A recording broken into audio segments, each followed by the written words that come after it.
Gallery podcast at the Secret Gallery. The Secret Podcast, live from the Secret Gallery. Not live. The Secret Podcast. Hello and welcome to the Secret Podcast, coming to you from the Secret Gallery in beautiful Astoria, Oregon.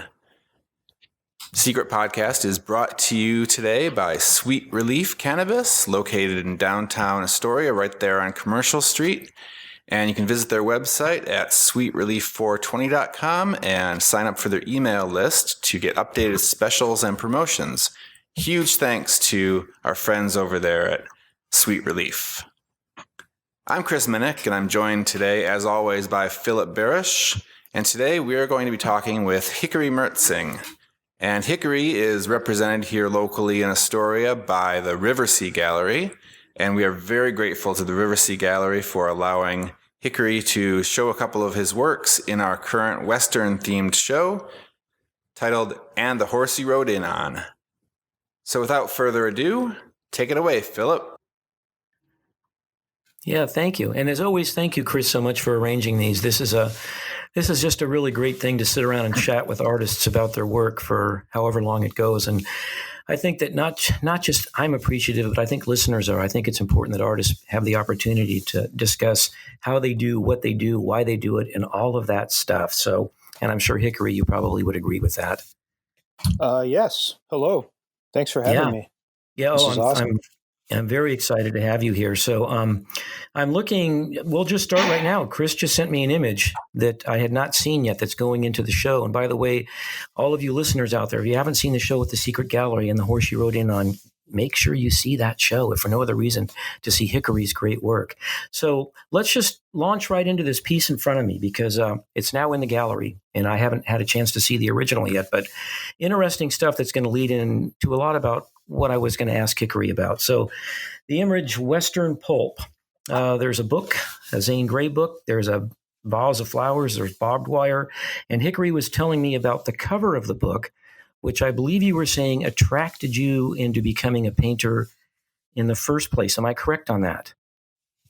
Not necessarily. But I am, the illustration of the covers of these books is phenomenal. And I'm an observational painter, so I'm challenged, and I think it's great when these old guys used to be able to illustrate these vast images out of their head, basically, with probably very little use of models, but their understanding of anatomy and landscape and combining it all is it's pretty extraordinary. So I felt like, I'm going to try to copy this cover of this book and put it in this still life painting. And it was a good experience. Did you do this piece specifically for the show? Yes, absolutely. Yeah. And is that true then of all the pieces in the show then probably? Yes, they were all there was 3, 4 pieces over the course of the past 2 months, 3 months. The show's been up. Yeah. And they were all centered around trying to have a Western motif, basically, with a Western theme. And I was thinking about characters, cowboys, and what the still life would represent that character. And like one of them was called Cowboy Coffee. And there's the quintessential iconic 30-30 Winchester rifle, which I guess arguably is the rifle that won the West during Manifest Destiny. Whether that's good or bad is indifferent, but it's a classic Western rifle paired with a coffee percolator. The coffee made out on the range, and just kind of visioning the early mornings, and the cowboys are getting ready to go out for the day, and they're loading their rifles, and they're packing up their blanket, and having their coffee. Okay, so you brought up the term, and I was going to bring it up. So early on in the conversation, this really bodes well for some of the directions I wanted to go here. You manifest destiny. So I want to start first by saying that memento mori is attributed to your work, and I believe at a certain level that is true. But I believe also that underneath your work, in terms of, All Must Die, that you are making statements about the expansion of the American West. And if we're going to characterize your work as memento mori, we have to also look at it in terms of the death of the mythology of the American West. So kind of where I was going with that, since you did bring up Manifest Destiny, is that I feel that there's a very strong economic statement that's made, particularly in these Western paintings, about not only the expansion of the West, the mythology of the West, your very calculated use of imagery, but also the implosion of these economic systems. So am I close on that? Yeah, you're close. It is a myth at this point, and I think it was a perpetuated myth to make our society seem strong and vital, and like we had everything under control. But the consequences are probably they're going to burn out. We're burning out the West, so to speak. Does that make sense? Well, it does. And I want to take this to the next step, because one of the funny things about the kind of work that you represent is how calculated and how shrewd are your decisions in terms of the images. So I'm going to be very specific here. And if I get out of line, let me know. But I can't help but feel at some level, maybe subconsciously, this stuff is in there. So you talked about Manifest Destiny. Now, looking at the painting One-Eyed Jack, okay, there's a Jack of Hearts. The Jack of Hearts, you have him facing west, which would imply Manifest Destiny. There's a $2 bill that is sitting on the table. And of course, the $2 bill has Thomas Jefferson on one side and the Declaration of Independence on the other side. And so as I look at your work, and once again, specifically the work that you're doing for the show in the Secret Gallery, I just can't help but feel that you have a very wry sense of presenting your take on kind of Western expansionism and Western history, and masquerading it as these memento mori pieces. Is that an overreach? It's a slight overreach. I think maybe I'm a little more playful in my presentation than as serious as you are making it sound. One-Eyed Jack was it's the song "Me and My Uncle" by the Grateful Dead, about the two cowboys that head down the Santa Fe via Colorado, and they get in a poker game. And Yes. yeah, you're familiar with the song. I am. And so that was the theme of that painting, and that there's no allegiance. You'll double cross your buddy in the West, essentially. And Okay. it's just basically Western symbolism at its root core. The poker game, the poker table, the tavern, the jug of booze. It's all the essentials that go with the myth, and that strong driven character that is just flying by the seat of his pants. Like the old westerns, the Clint Eastwood westerns. The good, the bad, and the ugly. The spaghetti westerns. Yeah, the spaghetti westerns.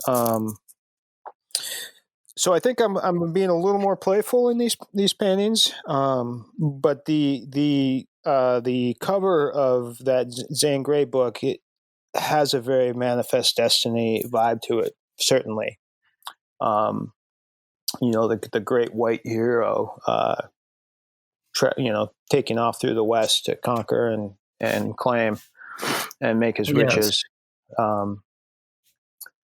So there's definitely, but see, that's the artwork of that time. That's not specifically my artwork. I'm just repurposing it for the the story of my own painting. Yeah, well, it's Um, funny because on One Eye Jack, when you were talking about the Grateful Dead song, the song I was thinking of was Bob Dylan's "Jack of Hearts" from Blood on the Tracks. Because I oh don't want yeah, to give the impression here that I am looking for really substantively deep material in here, but I can't help but respond to your imagery in terms of there's already very potent stuff built in to the decisions you're making in terms of the kind of images you're using, whether that's your intent or not. It's already kind of embedded in the image. And so and, I do find your paintings playful. I do. But I just think and there's that other stuff lurking in there, whether it's your intent or not. and that's great because that's what we're all doing this for, right? Well, Um, I think so. yeah, I mean, Yeah. if I spelled everything out, and then it would be boring. It's exciting that you're finding a different story in it than the story I was trying to present, and that's what makes it exciting and worth it. And so we can all look at an image and come to our own conclusions and create our But own yeah, well, and ideas around the image. in terms of what it is you decide to use, so Big Jim's Bowie knife, which is another really potent, and it's potent in the terms of its simplicity. So, obviously Mm-hmm. you're referring to, Jim Bowie, with his Bowie knife. He was a legendary guy. He was out in the West, and he really epitomized capitalism and Western expansionism. And he was a land speculator. He was fluent in Spanish, French, blah blah blah. He died in the Battle of the Alamo. So there's all of this stuff that's written into that knife. And then behind the knife, you have a Coors can. And so I just can't help but think the Coors can represents in its own way Western expansion, but through the industry, in this case, of brewing beer. So when you choose your items, when you assemble your items for these, how carefully are you considering how these items talk to each other in terms of your narrative? Or is it chance? I'm considering it. Specifically with Coors. Coors is the iconic beer of the West, the Rocky Mountains. We see all the billboards. There's some billboards to this day in Portland with Coors, and it's a the hands of a cowboy holding. He's got his leather gloves and leather straps, which I assume is leading to the horse harness, bridle, and he's holding a Coors. And so that's it. Budweiser is the American beer, but Coors is the beer of the West. Um, Yeah. and Okay, so so that's a very calculated decision on your part. I mean, that's a very calculated decision. so now I Uh, have to ask you about. Okay, go ahead. Advertising is huge, and it's a great toolbox to dig into, contemporary advertising, and so why not use it if you have all these symbols out in the public, and then they can make great additions. And so then at the same time you're discussing, it becomes a contemporary conversation also. Yeah, well, and once again, so Coors, you're right. It's the quintessential Western brewery. I was, reading about it. There's a lot of your images I started reading about because I felt that you were, and I'll use the word shrewd. I felt you were very shrewd in what it was you were choosing to represent. And Coors it's a very politically conservative organization. They've had, well documented issues with labor and business practices, and I'm just beyond the fact that it fits into your kind of like idea of the mythology of the West. Are you thinking about the politics of those images?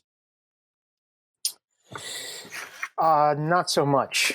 I try to keep politics off to the side, because it's politics are constantly changing. I'm just utilizing it more as a symbol of the landscape and the connotations that it would bring up.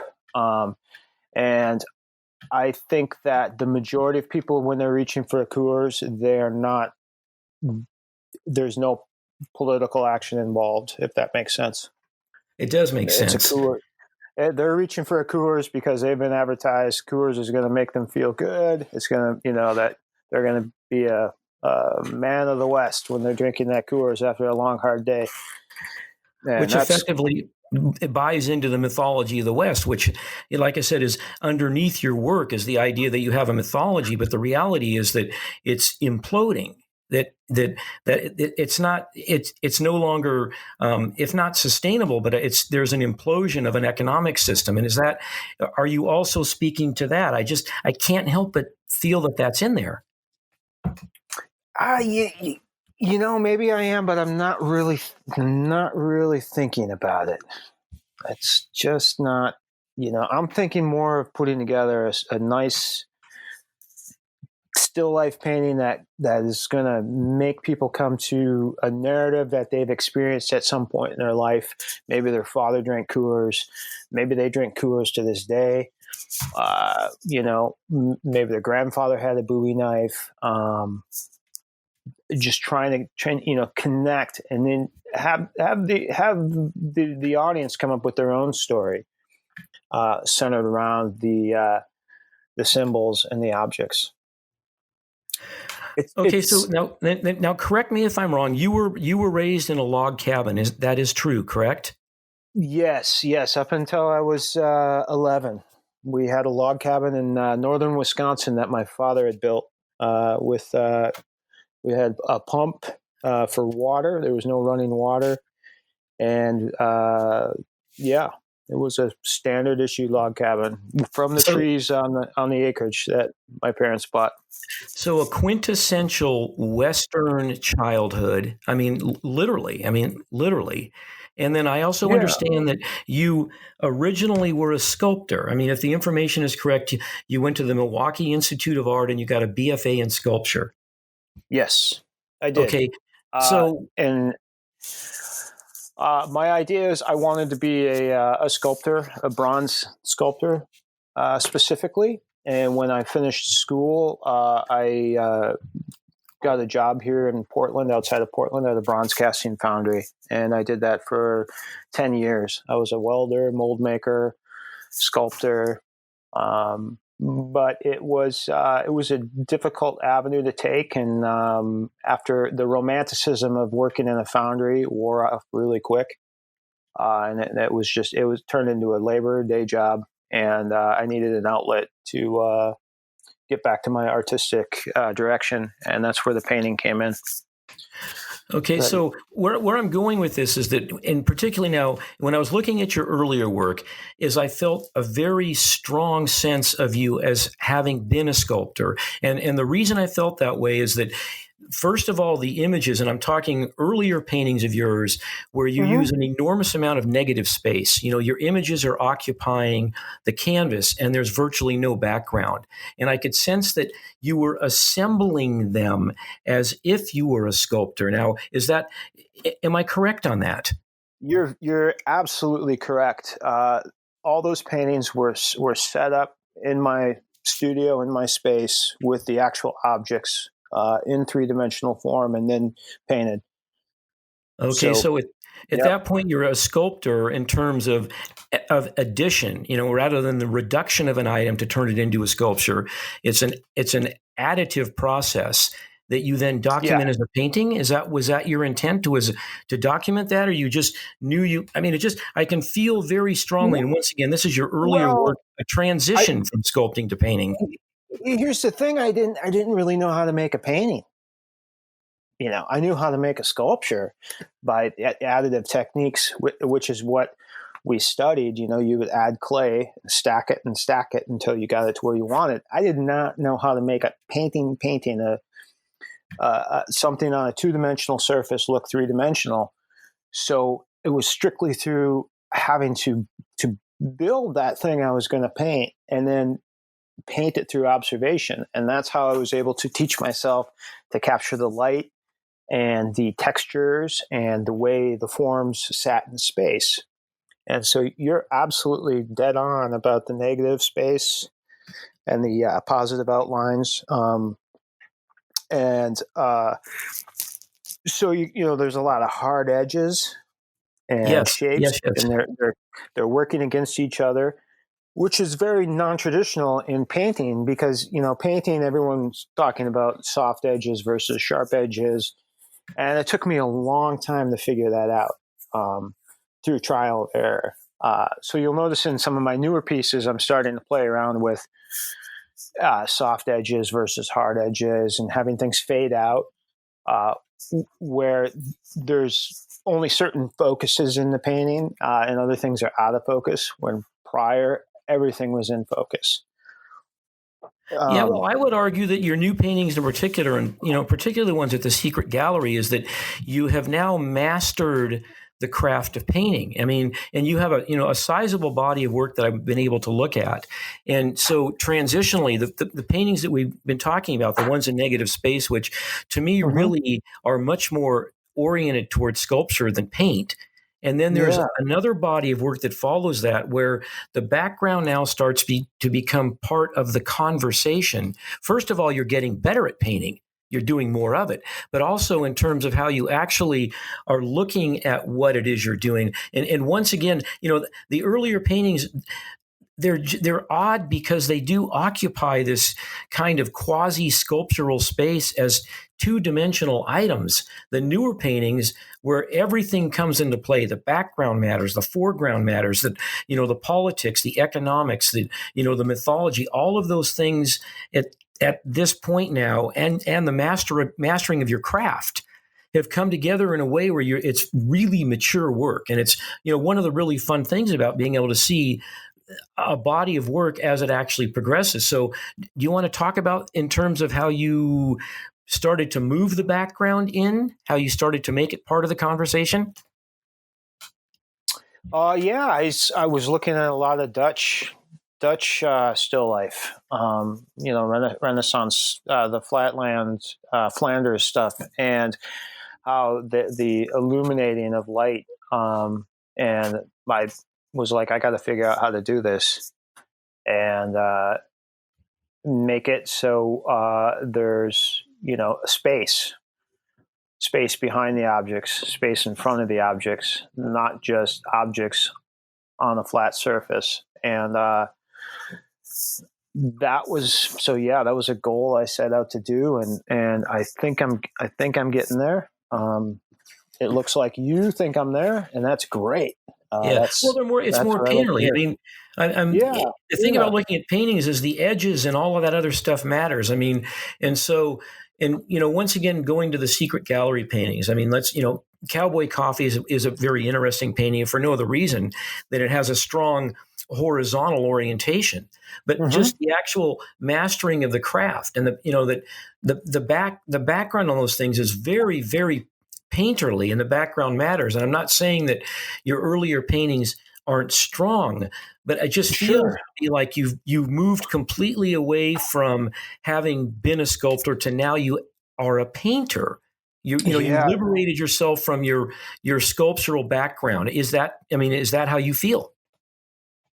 Yeah, I think so. The background in Cowboy Coffee, I was trying to replicate soft plaster. That would explain it. Okay. An Adobe in the Southwest. And how do I capture that color, get that bleached out, plaster with stain, whether it's from smoke or, wind or just dirt.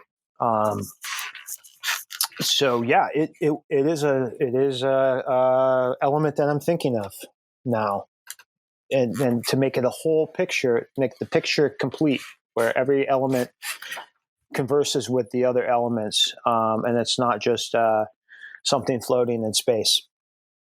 Yeah, like my previous work. Right, exactly, like your previous work. Right, I would agree with that. Yeah. So another thing too, getting back to how carefully you choose your images and how you assemble your images. And once again, we'll look at the body of work in the Secret Gallery now, where everything in your paintings has some reference to the West. I mean, whether it's a slab of beef, and by the way, I had to laugh at that because all I thought about is every year if you buy 4 new tires from Les Schwab and they give you 100 pounds of beef. Yeah, and you get the free beef. I just couldn't help but think of it. Also on the Bowie enough, I just have to say this really quickly, but that reminded me of a funny story with Keith Richards, where he was at a party in New York and there was a DJ playing disco music, and Keith Richards pulled out a big Bowie knife and put it to his throat and said, "Change the music." So Yeah, just no. just wanted to pass that along to you. So Yeah.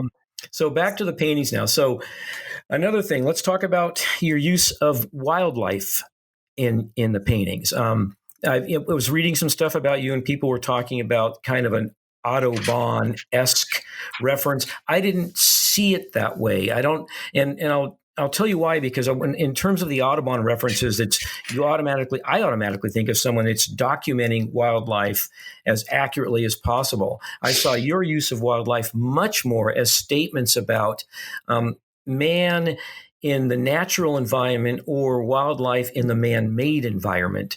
So tell me about your decisions in terms of putting, whether it's a seagull or whether it's whatever it is in your paintings. What is driving those decisions? Yeah, I've heard the Audubon reference. It's come up, and I think that's just because of the bird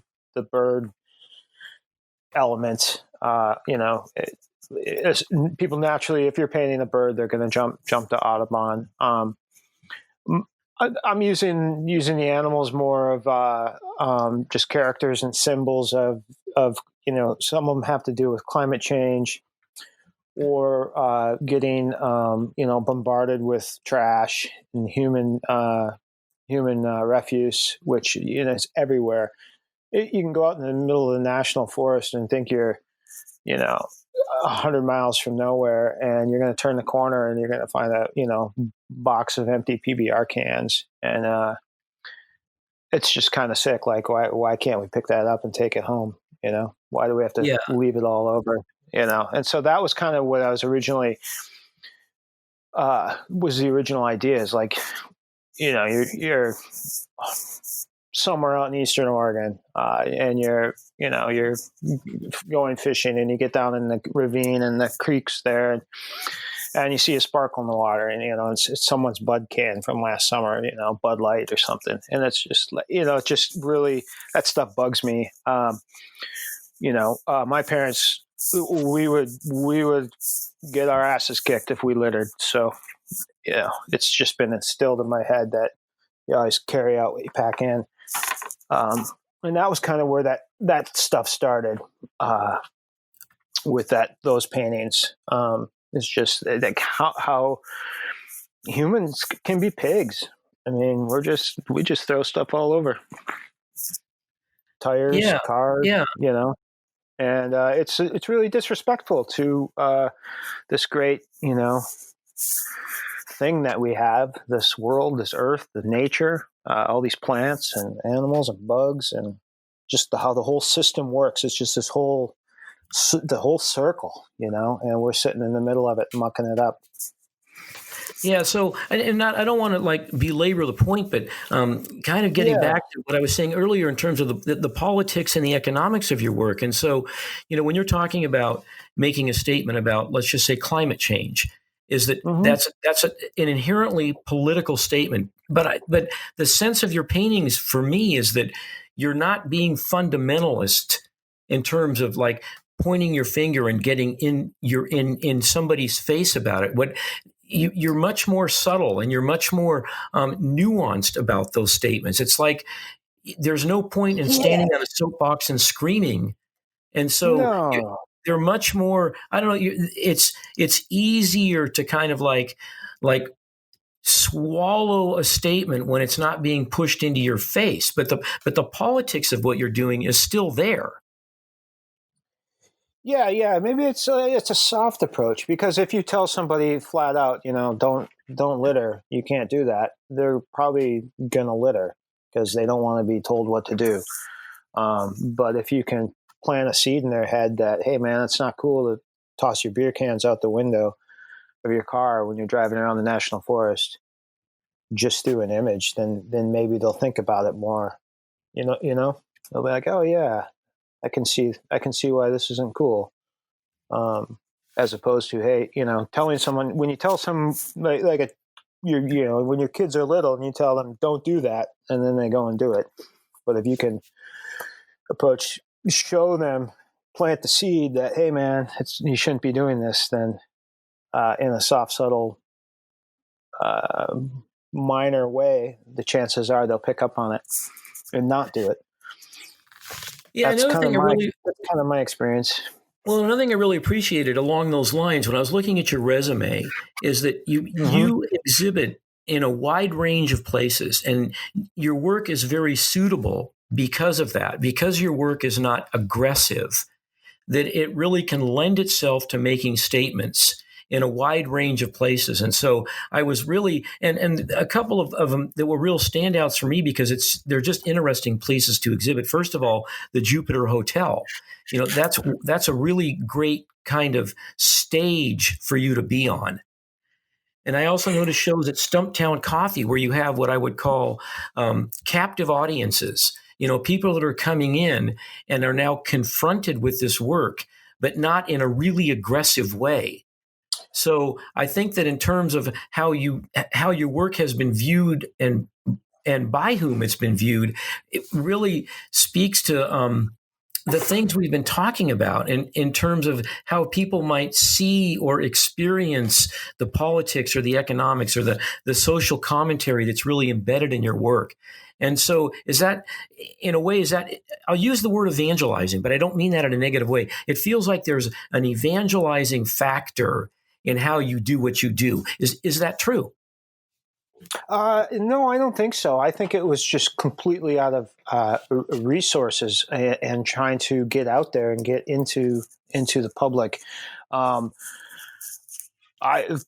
Stumptown was one of the first venues in Portland that gave me a show, and I think I've had 5 shows with them now. And I couldn't get into a gallery. I searched high and low, and I couldn't get into galleries when I was starting out. So I had a very non-traditional approach, and that was coffee houses, bars, where this was, there are bars in Portland that are actively curating shows on a monthly basis. And that was a way for me to launch it and to get it going. It wasn't necessarily a purposeful thought like I'm going to go out and get in front of all these people via a coffee house. It was out of necessity to show my work and try to get something moving, to get a business plan going, essentially, of shows. Okay. It wasn't a thought of evangelizing. It was a thought of like, how am I going to make this work? I can't get into a gallery right now, so I need to find a place to show. Because I started. When was it? 2007, 2008. I made this leap to be a full-time painter, and I needed a business plan and a way to get out there and connect with people. And a good coffee shop is going to have 150, 300, 400 people go through it in a day. And if you have work on the wall that's noticeable, people are going to notice it, whether it's me or anybody else. And at the time, nobody was really, nobody was taking it serious. People would scoff at you. Oh, I can't believe you're showing in a coffee house. Well, there's 400 people going through there today. All it takes is one, to connect with you. Well, and also I can't help but feel that there's a guerrilla tactic to that. I mean, the reality is that the number of people that go in a gallery they're very specific to what it is they're doing. If you go into a coffee shop, like I said, it's not just that it's a captive audience, but the range of people that walk in there is probably going to be much more diverse. So when I say guerrilla tactic, I mean that in a very literal way, that you spring this work on people that are unsuspecting. And so even if it might be characterized as an unconventional way of going, I think it can be highly effective. Yeah, absolutely. You're connecting with people that maybe don't even go to art galleries, but if they see art that they like, they're gonna look into it. So you're finding people that are not in the art scene. You're finding people that maybe have a similar background. You're finding people that do all sorts of things in their lives, and art is just a very minuscule part of it. but now they're in a coffee shop or a bar and they're seeing something, and whether they like it or not is irrelevant, but you're opening up an opportunity to converse. Yeah. And and there's, back to guerrilla marketing, there's subtle ways to go about it. You can always have your signature, that it can be read at 4 feet. There was all these things that, I've thought about over time. Every time you put a tag next to your painting, unlike in a gallery where you just have the price and the medium, you have your email address, your phone number, your website. So you just make it easy for people to find you and remember you. And that's stuff they don't, you're not taught in art school. I can attest to that. Yeah. But art school is so much fun. Art school is fun, but there's in a class that says, put your email address on every tag so they can snap a picture of it with their phone, and then they can go home and get a hold of you the next day. Yeah. Well, you did a cover for the Dandy Warhols, which how did that come about? Well, the guitarist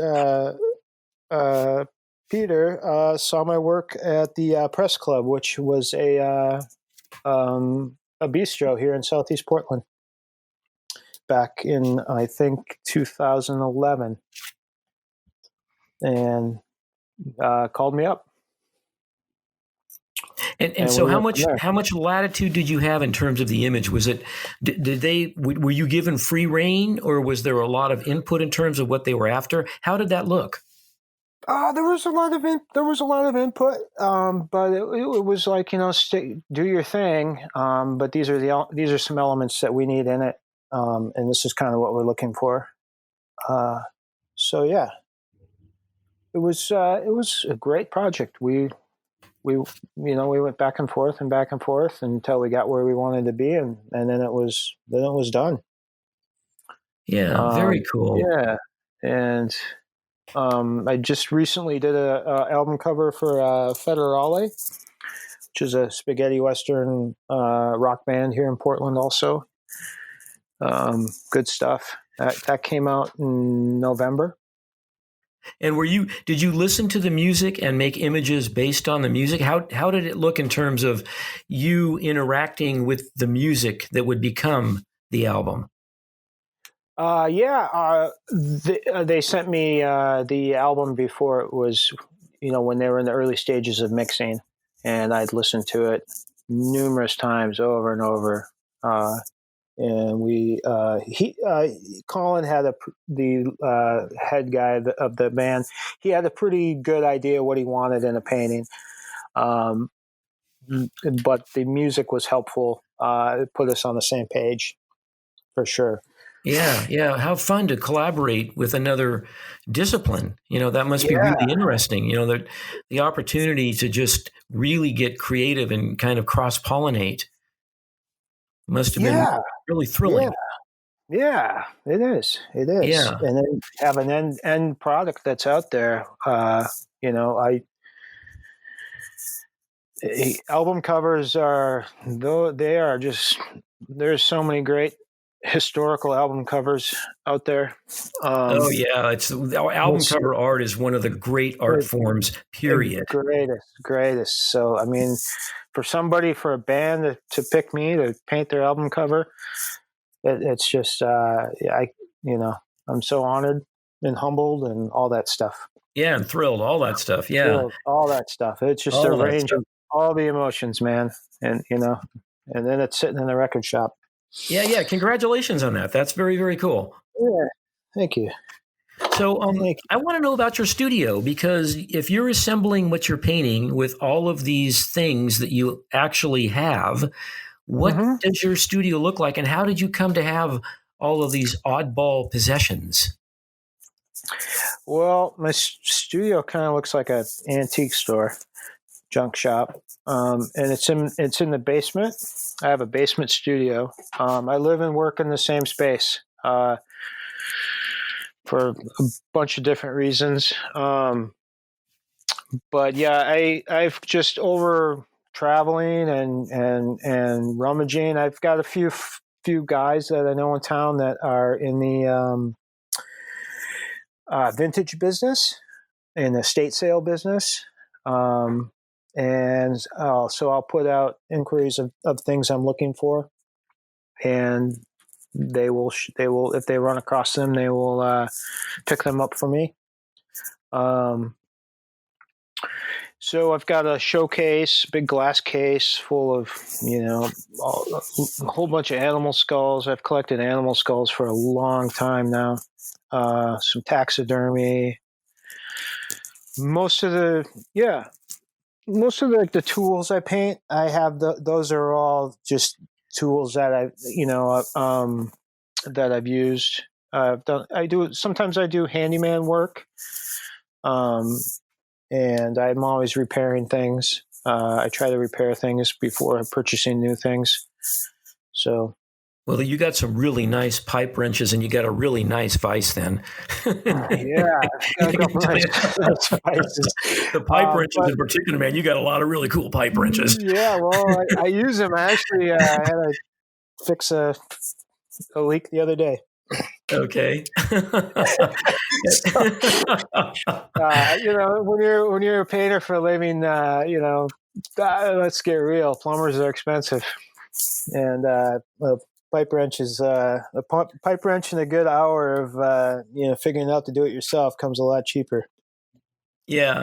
So, and then the No, skull. no, So, well, getting back to when you first started painting, when you were moving from sculpture to painting, and this, memento yeah. mori is, I keep bringing it up, but I can't. It's so much a part of what you do, even though you've used it as a springboard for other things. But in some of your earlier works, where I just think it was very much an homage to like Flemish memento mori still life painters, and then you basically took that idea and put your own politics, your own economics into it. But you started off doing skulls initially. Is that how you got into it? Yes, I think for man, they're still my one of my favorite things to paint. And I just got a collection of skulls and just started painting them. And it's a good way to learn how to paint. Value, texture, light. You learn all about color, mixing paint, um, anatomy. Uh, yeah, and then the story that goes with them. They're beautiful. They're just absolutely beautiful. Skulls are of all shapes, sizes. I think, So anyway. when you moved into that phase, into the painting phase, were you taking painting classes, or did you just paint on your own and start looking at work? I mean, I'm assuming you went to the Portland Art Museum quite a bit and looked at some of their holdings. You got out and about and saw stuff. Was that part of what your journey? A little bit, a little bit. I've never taken a painting class, but studying in Milwaukee, for a year we drew. That's all we did was draw. And I view painting as just another form of drawing. So, I had been trained in life drawing from models and objects. So it was just how do you create a painting essentially, and for me, painting is drawing. It was just what I had to teach myself was how to master the paint, how to move it around, and make it do things you want it to do, as opposed to just charcoal or a pencil. But it's all the same. It's all the same way of seeing, if that makes sense. You're just looking at light and surface. And Yeah. if you remove the, what you're, it's just a way of looking. And if you remove the object and you just focus on the light and the surface and how the light is playing on it, it'll come into focus. If And that, Yeah, if and you're that makes talking about sense. the technical side, right? And so, in terms of the more formal aspects of painting, and I agree with what you're saying, absolutely. But at the same time, in terms of your transition to where you are now, you Hmm. started to move not just as a formal painter, but you started to put other stuff in it in terms of content, in terms of context. And so, what I would argue is that as you became a better painter, you also became a better communicator of your ideas through paint. And so, once again, looking at the pieces in the Secret Gallery, which is what I would consider to be full blown mature work, it's that your technique is now at the service of your ideas, and both of those things are on par. Do you agree with that? I think so. I'm going to say maybe 80%, because sometimes I still feel really, really lacking, but that's a good thing, right? We should always keep striving, um, and push ourselves, no matter what we're doing, whatever our chosen path is. So, it's great that you see it, but I'm still like, there's more. I got to keep going. I got to keep pushing.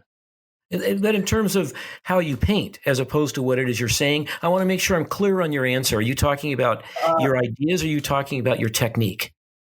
I'm talking both, both. Oh, you are? Okay. Yeah, my technique could use a. I mean, I know what I need to do, and it's going to take a long time to figure it out. I don't think I'm there yet, and the idea piece is equally like, man. There's so much in this world I could paint, and life's I'm getting older every year. How am I gonna do it? How am I gonna pull it off? And so, yeah, I have ideas that I don't even know how to begin to paint.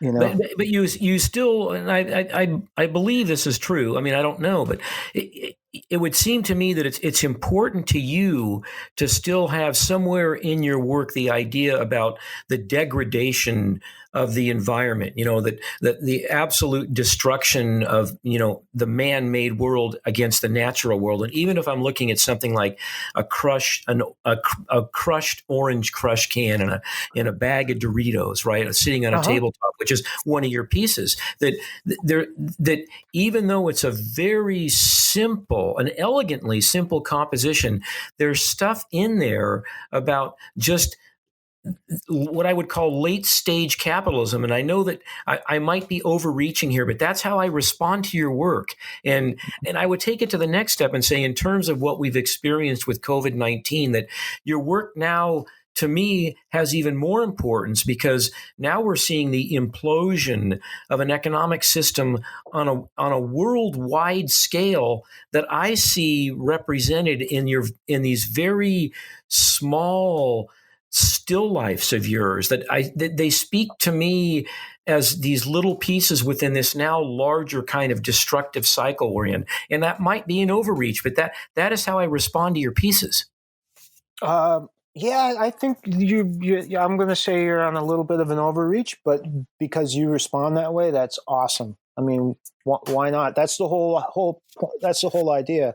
Go back to like, if you can come up with a narrative to the piece, and come to your own conclusions, then I've I'm doing a good job. Correct. Correct. Yes. Correct. Yeah.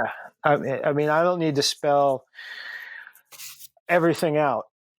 And whether I'm intending to or not, that's kind of irrelevant. It's what it can do to someone else.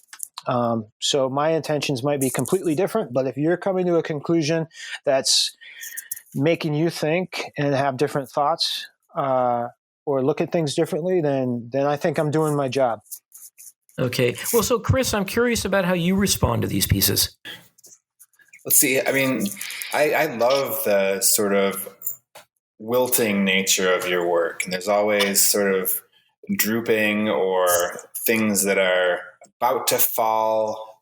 And especially, I'm thinking in particular about our food show where you had a burger and a hot dog and taco and all these things. It's partially from the way you paint these in real life, all these things are kind of looking a little bit stale. But I wonder if you talk about that and how you painted these, and if that's your intention to make them look stale. Because we had one of your friends came into the gallery to look at the food show, and she said, "Yeah." She's looking at the hamburger, and she said that just smelled bad after a while, and it had been making us really hungry for weeks until she pointed out that it just was disgustingly old. Yeah. That's that's the thing from painting from life. So as I made that hamburger, I cooked it in my kitchen, put it together, set it up, and started painting. And over the course of 3 days, that thing went south real quick. And so what's happening is as each day, as the hours are progressing, and it's degrading.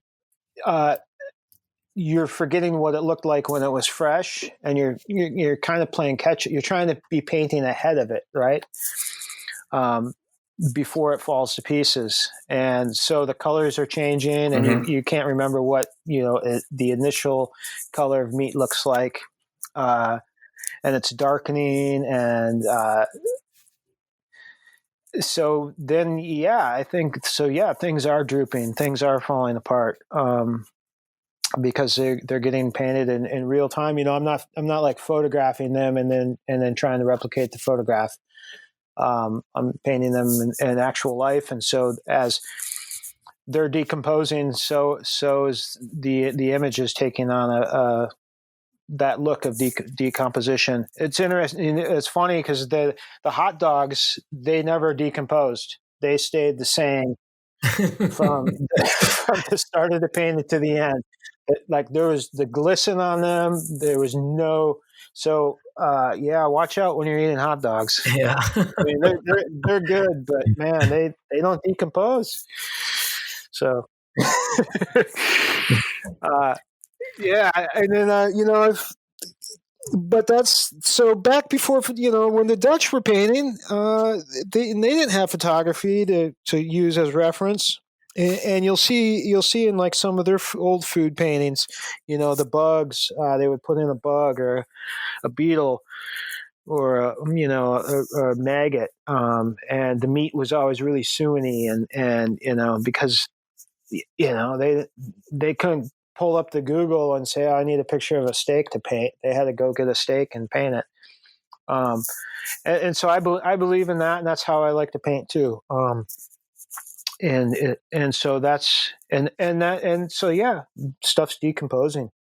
Yeah, but once again, since you brought the Dutch up, once again, the thing that makes your work interesting in terms of having used that as a springboard is that all they were doing is documenting like decay in terms of the natural world. The idea that we will all die and all decay. In your paintings, you have the addition of man-made things, beer cans, pop cans, Dorito bags, whatever they are, which also implies a kind of moral decay.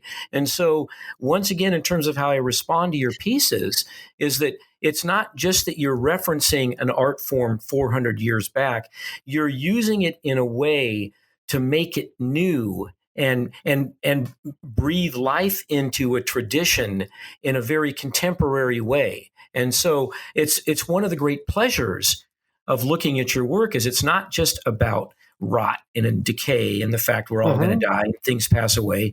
There's also a beer can in there. So there's all this other stuff that it enriches it. It makes it contemporary. Sweet. Yeah.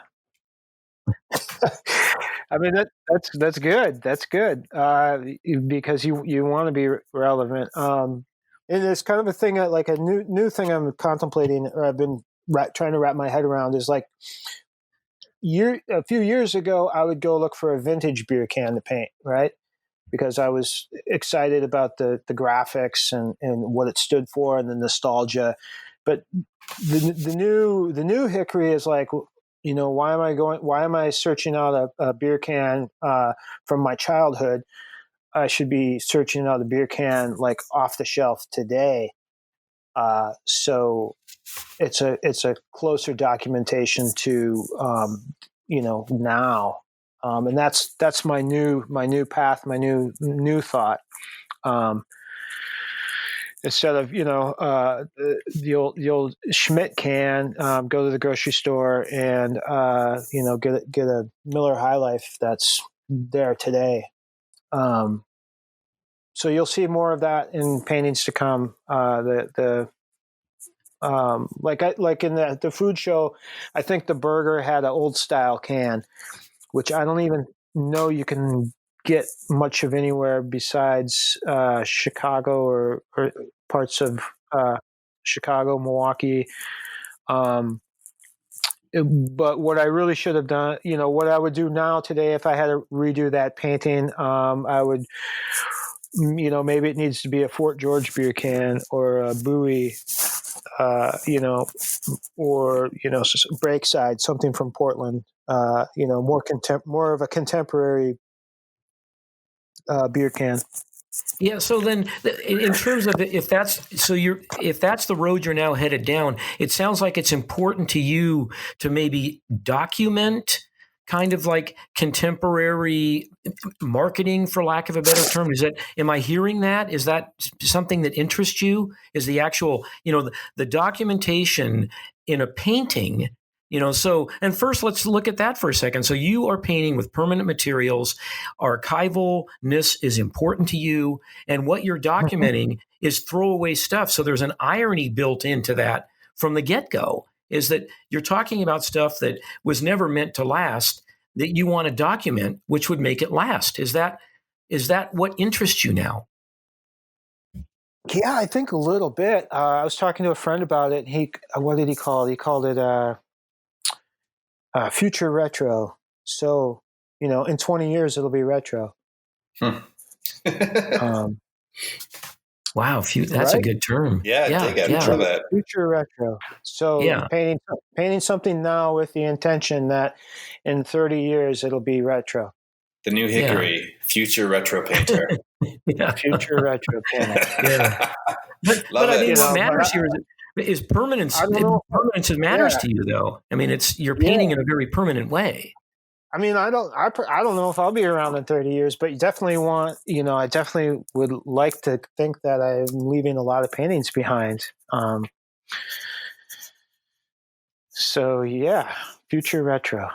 Yeah. Awesome. Yeah. Very, very cool. I love it. I think we will have to have a future retro show at some point. Oh, that'd be a really good one. Yeah. All right, so cool. I got to ask you, what brought you out here? Why did you leave? You were in the St. Paul area, isn't that correct? Well, so I grew up in northern Wisconsin, and then in the early '80s, we lived in the Willamette Valley, outside of Corvallis, for I think 5 years, and then as a family, my whole family, we moved back to Wisconsin. And I had always just, felt like Oregon was where it was at. And so as soon as I had the opportunity, and it was in 97, I came back out here. And so I've officially now lived in Oregon longer than I've lived in my home state of Wisconsin. And how long have you been in Portland? Since 97. So, wow. Okay. Yeah. Interesting. I mean, just, and the thing is about your background, it so suits what you do as a painter. I mean, there's just so much, it's you embody the whole Western expansion, economic, social, all of that stuff. And so it's obviously no accident you're drawn to the material that you're drawn to, because it's actually deeply part of who you are, as far as I can tell. I mean, Yeah. I mean, I grew up with kids that threw beer cans out of cars, on Friday night, and everybody seemed to work with their hands. It was a very small community. I went to high school in a town of 2,000 people. Everybody knew everybody. And then I got out to Portland, and it was like, wow, I can move about freely, without knowing people. And that was fascinating in and of itself. But it's the landscape. The landscape of Oregon is just, to me, there's no better place to be. We've got the greatest landscape in the nation. Yeah, it's a good one, and they've Totally. taken pretty It's a good good care one. of it. Yeah, we're taking good care of it, but we could stand a litter We less can than do that better, before. right? Less. Yeah, Litter less, people. yeah, Right no, on. yeah. So now I have one more question for you because I'm just Okay. so curious as to your answer. I've seen this word applied to your work, and I want to know how you feel about it. Americana. How do you feel about if that were a label placed on you? How do you feel about you being a painter of Americana? I don't think I'm a painter of Americana. I think that there are objects of Americana in my paintings, and I think there's a difference. There's a difference between painting Americana and having symbols of Americana in your paintings.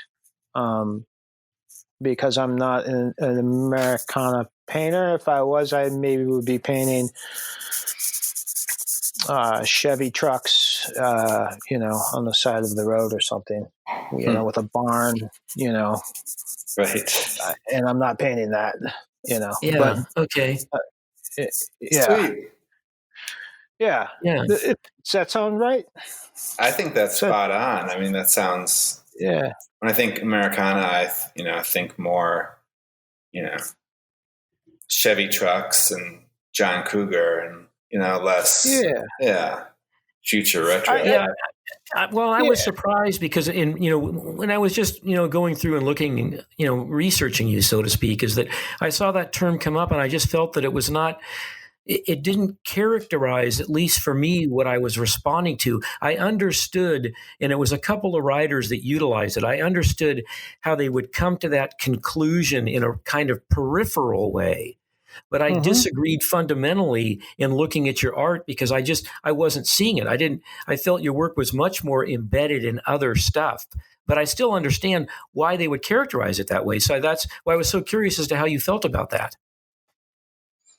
Yeah, well, it's definitely. I mean, it's definitely American work. It's obvious that I'm, a painter of my environment.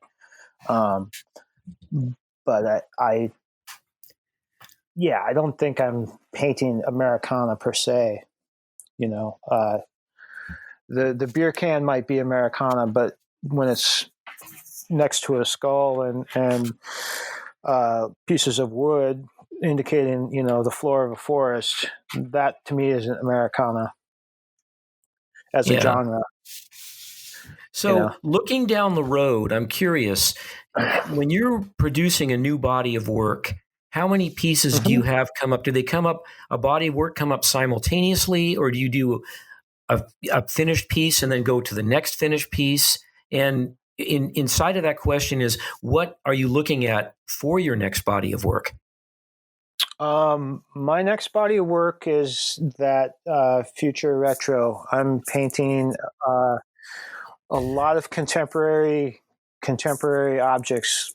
That I'm instead of I'm actually painting right now. I'm painting out of a convenience store that's down the street, and I'm trying to build a body of work just out of a couple stores.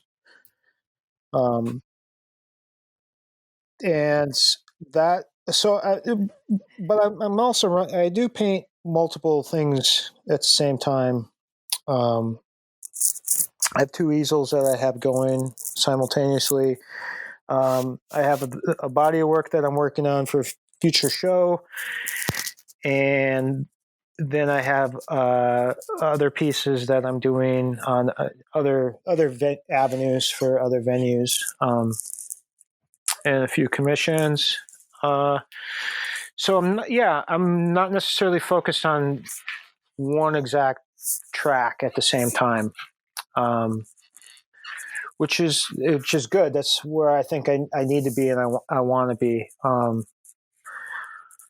But a good body of work should be 20 pieces of various sizes, and they should all speak to each other and be cohesive and coherent with the same palette. That's the other thing I find that I feel is important. So when I'm doing the body of work, I'm using the same palette for the entire body of work. So, for instance, the paintings that are in the Western show at Secret Gallery, those are all utilizing the same palette. When I mean palette, I mean the same 5 tubes of paint, and they're 5 tubes of paint that I'm not using in other bodies of work. So you get a different tonality, different hues, chroma, and that's all just painterly technical stuff. But it's important, and it can. The reason the pieces in the Western show look the way they look is because the specific paints of the tubes of paint that I picked out to paint those.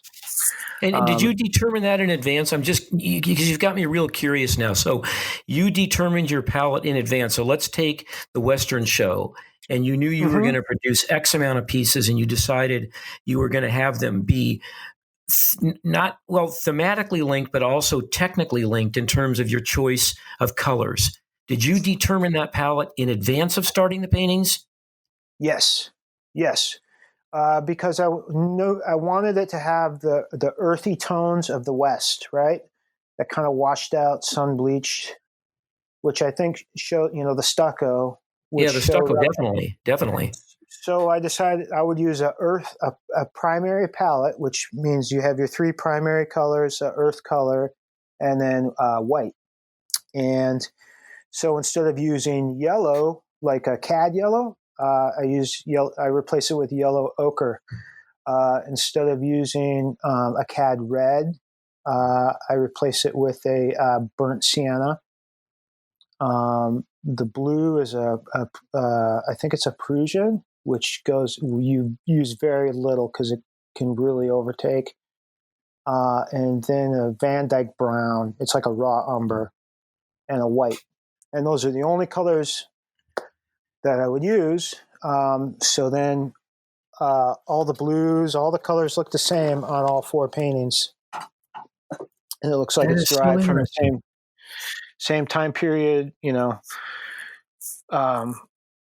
sometimes it's just out of necessity. I don't like to spend, we all have an overhead in our lives, and you learn really quick how to utilize how to substitute colors for colors. So, part of this operation, of mixing, having different palettes came out of necessity too, running out of paint and not wanting to go, purchase a $30 tube of raw umber. It's like, I can make my own raw umber with, burnt sienna and a little bit of French ultramarine blue, and wow, I've got raw umber. But even so, I mean, if you even though you're saying there was a necessity component to it, that you still had determined your palette in advance, and that dictated the actual appearance of the paintings for this show. And so what that would imply is that your next body of work, you would remove those colors from your palette because they're no longer needed for what it is you're doing next. Yes.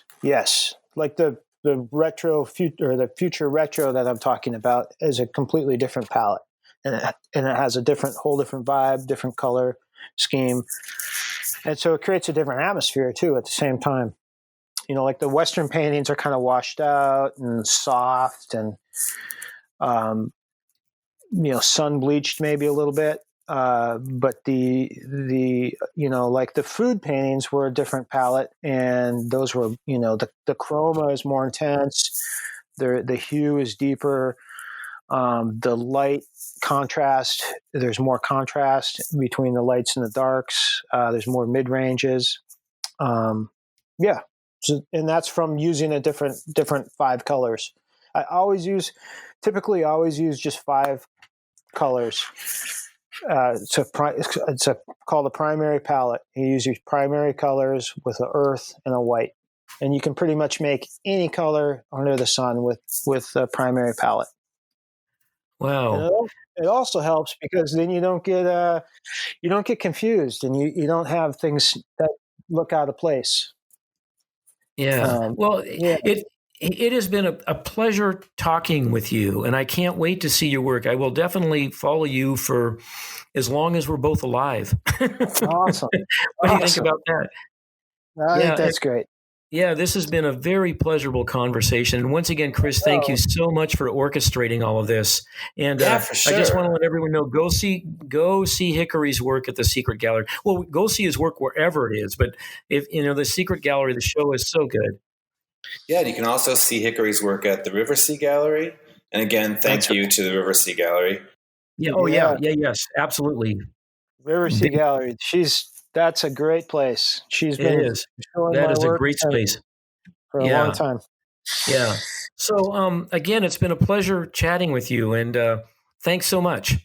And thanks Thank again, you. Chris.